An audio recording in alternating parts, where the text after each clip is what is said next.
The reports are now out. Monte Poole of NBC Sports Bay Area saying the Golden State Warriors are likely to retain Jonathan Kuminga. We're going to talk a little bit about this and, of course, how the CBA is affecting the Golden State Warriors offseason prospects and some of the moves that they may make.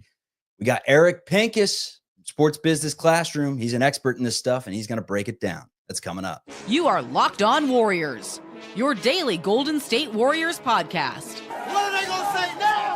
Part of the Locked On Podcast Network, your team every day.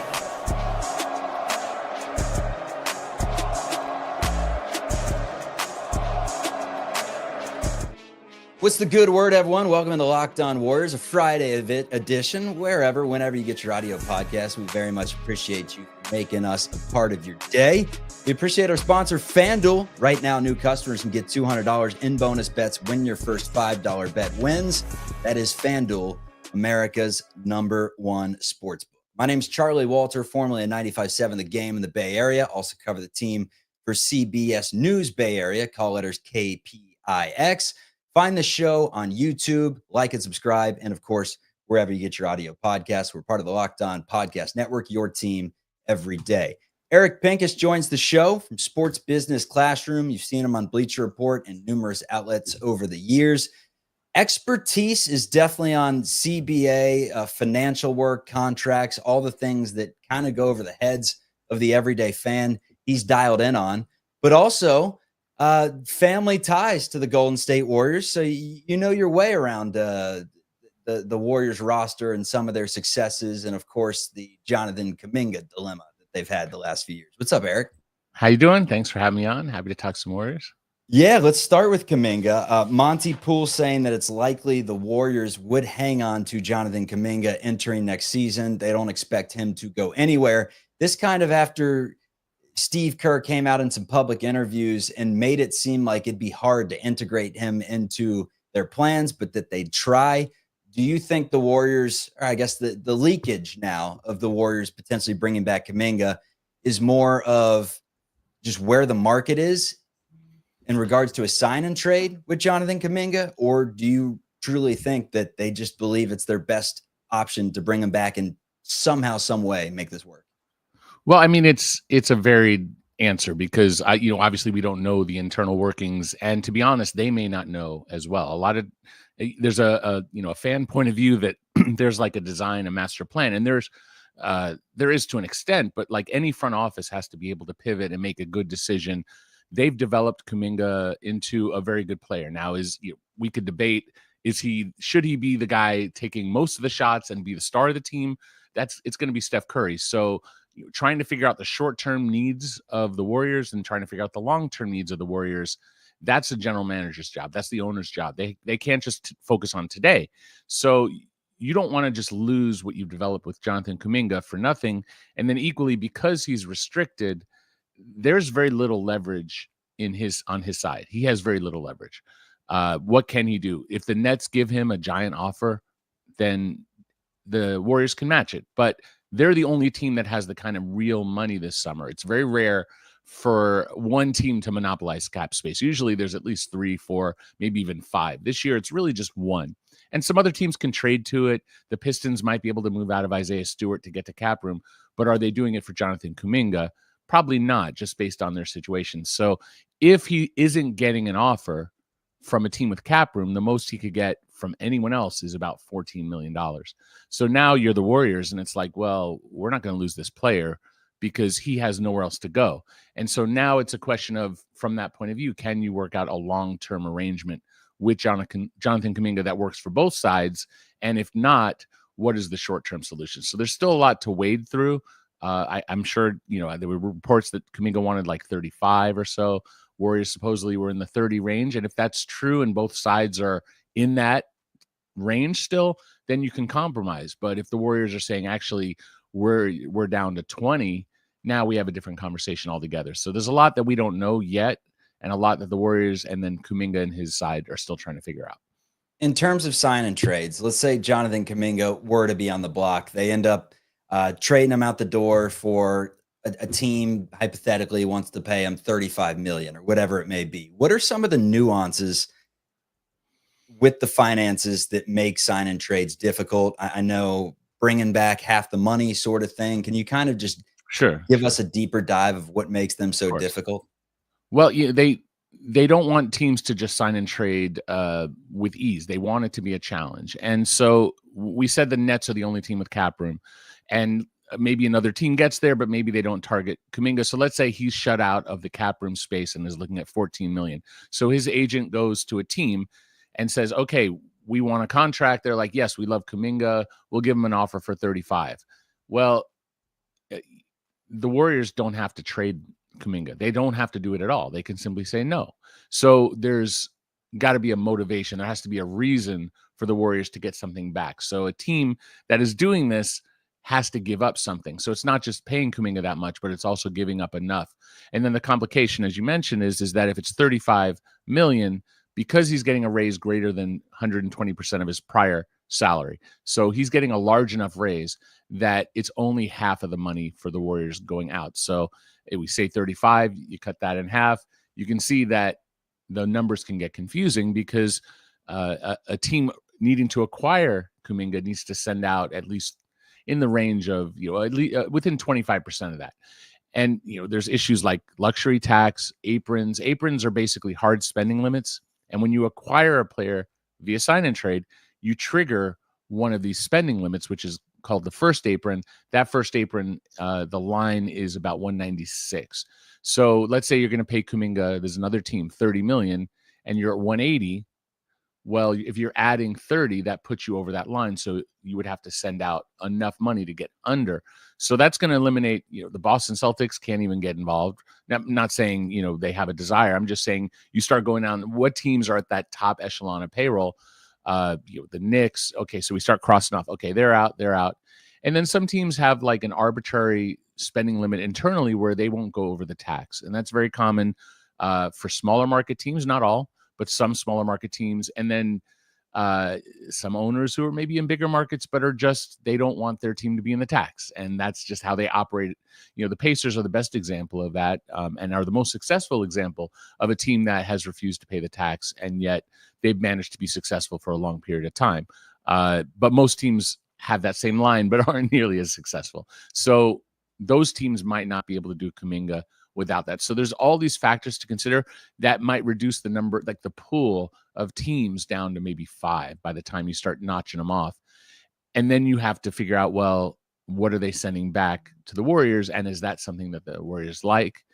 And I'll just throw in one more wrinkle. If the answer is no, you can bring in another team. And the rules have gotten so complicated progressively over the last 2-3 CBAs, which happen about every 7 years, that we're seeing a lot more in terms of multi-team trades, which is great for business for me because most people don't necessarily understand that. And Bleacher Report, my editors love for me to come up with theoretical multi-team trades because they do good numbers. But I also use it as a teaching tool to try to show folks like, okay, this is how the NBA works because it's absolutely complicated. Yeah, teach us some more coming up. We're going to get to a break, but I'm going to pose the question, what happens if Joe Lacob and company just blow past the second apron? What are the implications? Can they even do it? That's straight ahead on Locked On Dubs. And buddy, stop trying to dribble the ball. All right, today's episode is brought to you by America's #1 sportsbook. That is FanDuel. The NBA playoffs are almost done. We are at game 2 of the NBA Finals when this podcast is being recorded, and FanDuel makes it easy to stay in the game. Before tip-off and live, you got player props, performance trends, and same-game parlays. So now the fans have more ways than ever to play smart and to win big. If you think you know which players are showing up in the biggest moments, I suggest player props. If you think you know a team's going to play incredible defense, I suggest pounding the under, checking that points total. And if you got a read on who's heating up in the game, maybe you take on a live same-game parlay with points, field goals, rebounds, that sort of thing.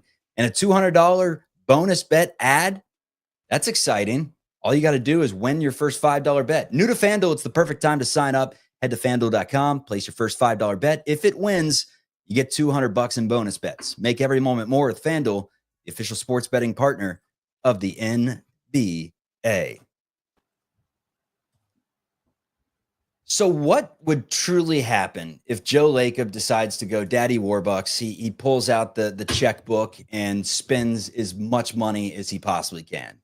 He says, I'm going to blow past every aprons. Never heard of them. I'm going to blow past them all. We're spending $275 million on this team. It's Steph Curry's final hurrah. Give me the penalties. What truly would happen? Is it even possible to do that? Yeah, of course, within a reason. In fact, part of the reason why we have these rules are the Warriors and the fact that they did blow past certain lines. And it's not to punish them for overspending. It's just that the way that the system works, teams can't spend too much. They can't. Otherwise, the entire system gets out of whack because the players are guaranteed to get half of the money, roughly. And so if the Warriors, the Clippers, some of these teams are just paying way too much money, the system gets out of whack and players lose money, and it's a whole thing we don't have time to get too deep into. I'll say that the Warriors right now just are in a situation where in 3 of the last 4 years they were over the luxury tax.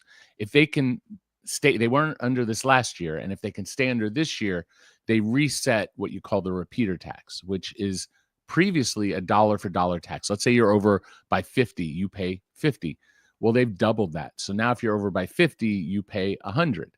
Or if you're over by 20, you pay 40, whatever that number might be. So there is an incentive for the Warriors to stay under the tax this year to reset that clock. But we're not going with that premise. We're going with money doesn't matter, and they're willing to spend whatever they want. Well, the way the rules work is that the higher you go, the harder it is to acquire other players from other teams. It's not difficult to retain your own players because you have the rights to those players. And so that's really how the Warriors got to the level that they did. Outside of in 2016, they got KD. That was sort of a unique situation. But paying guys like Clay, Steph, Draymond, etc., that's how they've gotten to this high level because they've had the rights. Well, they have the rights to Looney. They have the rights to GP the second. They have the rights to Kuminga. They have some rights to Pat Spencer. And so you can just pay out and make this as expensive as possible. What that does is if you get up to a certain line, so we have the first apron we mentioned, there's a second apron, which is projected to be 208 roughly. Let's say they get to 220 or 215, anything over that. First of all, they're paying a significant number in the tax department. So the tax line's 180. Let's say they're at 220. I'm rounding numbers, but that's 40 million over. So you're paying 80 million in tax on top of that. Fine. Money doesn't matter. You've paid Kuminga. You've paid everyone. You at this point, the only players that you can bring in outside of your 41st pick or retaining your own guys at that point is just the minimum. So that's fine. There are good minimum players out there, but you're not getting the top tier free agents. You're not getting the best players on the market. Now, it's not a great free agent market, but there's a difference between a guy making 10 million versus a guy making 2 or 3. Not always, but usually. And so if you have the roster that can win right now, sure, keep your own guys. You don't need other guys. That's really what the Celtics have been. They're like, we have everything we need to win. And obviously there were injuries and they struggled this year to get it done in a repeat, but they invested heavily in who they had. The Warriors, we can debate it. Maybe the Steph injury doesn't happen and they win a title. Maybe this is the group. Lacob thinks that. The ownership group thinks that. They put in all the money. So what that does beyond that restriction is it ties up in 7 years from now or 8 years down the line, technically. A future first gets frozen. And if they stay at this level over the course of a period of time, that pick drops to the end of the first and can't be traded. And so that's fine. It's only one pick. But in theory, by then, Steph could be retired. The team could be terrible. There could be a Victor Wembanyama in that draft. You get number 1, but because you don't even get a shot to get number 1 because you're 30. You're not even in the lottery. You might have been number 1. We don't know. So there's that fear. Is that enough reason not to go all in if you think you have a team that's going to win right now? No, you're going to do it, and you're going to take that chance. And there are ways out of that frozen pick, but you have to get out relatively quickly out of that second apron. And so there's a lot to consider when you're the Warriors. Maybe resetting the repeater tax is the better way to go. Maybe trying to win now with Steph, Jimmy, and Draymond, and you have a 2-year window based on their current contracts, but they can certainly stay longer, or they could, the Warriors could pivot and go in a different direction next year, or even at the trade deadline. So these are the kind of questions that they have to consider, especially if you're going to give Kuminga a like 4 or 5 year deal at $30-something million. Yeah, my question is, can they even reset the repeater tax with the 3 expensive players that they have on the roster? Throw in Moses Moody or at like $165 million or something. Like, could they even go that route if they wanted to? Sure. Yeah. It's doable right now. If you plug in Steph, Jimmy, Draymond, Moody, Buddy, Pajemski, Jackson Davis, Santos, Post, that's 9 players. They have the 41st pick, sign that player to a minimum, sign 4 more minimum players.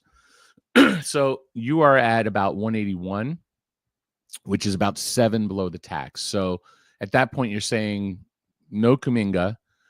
Maybe you're keeping Looney for 5, 6, 7 million and calling it a day. Actually, you can replace one of the minimums. So you actually have a little bit more. So instead of a minimum, let's say you pay someone 8 million, just throw in 8 million there.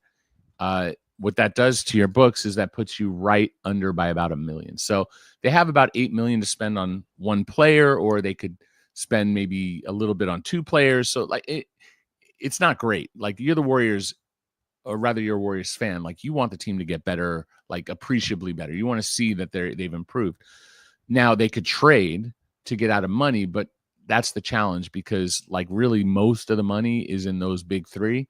And then it's Moody at about almost 12 and Buddy at 9. After that, the money drops off, where Pajemski's under 4. So you're not really going to make a real difference by getting out of that. Again, you're giving up talent. We're not even talking about the talent side. We're just talking about the numbers. They really only can shed money if they're keeping their big 3, their top 3 players, by getting out of Moody or Buddy. And you're losing depth in different ways. Moody's obviously more versatile than Buddy, but Buddy's a hell of a shooter, and we saw that in the playoffs. And at some point, if you don't have enough players, what are you even doing? So I don't think, if I'm in charge, I'm like, look, we can get out of the repeater tax, but it's probably not going to happen. We can focus on that in a future year, because you have flexibility to get out later. You're just not going to get out yet. And then there's the Kuminga question. And if you are paying him, let's say that they come to a very favorable contract to the Warriors, and let's just throw in it's $25 million. What that does to their books, this is Kuminga and all the players we said, no one else, haven't figured out Looney yet, or GP, or any acquisition. You're at about 204. You're above that first apron. You're below the second apron by about $4 million. So that's kind of the range. And again, if you want to get out of money, you got to get out of, really, it's either Moody or Buddy. So you get out to get flexibility, but what are you getting back that can replace what they do? Some people may love them, some people may not, as players, but like they are NBA players in the rotation on a very good team. So you don't just replace them with a minimum guy. You got to get someone solid. All right, so specific free agent moves coming up for the Golden State Warriors: vet minimums, mid-level exception contracts. How many do the Warriors have of each? We'll talk about the schematics of all this coming up on Locked On Warriors.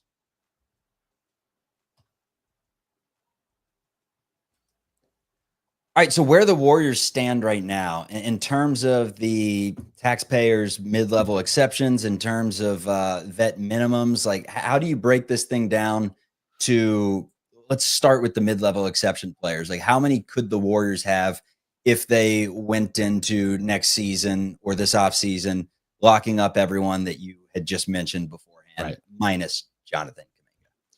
So if you go above that 208 or 207, 208 range, at that point, if you're above that, all you have is the minimum. So let's say you're at 204, you could spend about $4 million. You can't even use the full exception. That's the taxpayer version. That's the smallest of the mid-levels. It's like a ice cream. You can get 3 flavors: chocolate, vanilla, strawberry, whatever. The biggest one is the non-taxpayer. It's $14 million. The taxpayer mid-level is 5.7. There's a room one that's not relevant. It's about 9 because they're not going to have cap room.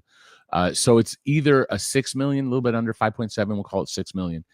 So 6 million or 14 million if we're rounding numbers. The bigger one puts them at a restriction where now they can't go over that first apron, which is about 196. So I pencil in that they have that taxpayer. You have one of these. You only get one flavor. You have to choose, and you can break it up into multiple. You could share it basically. So 14 million. If you have the big one, you could do 2 players at 7. The challenge is when you're talking about 6 million, if you cut it in half and you get to about 3 million, well, a minimum contract for a good vet is probably a vet of any real experience, like 8-9 years, it's over 3 million at that point.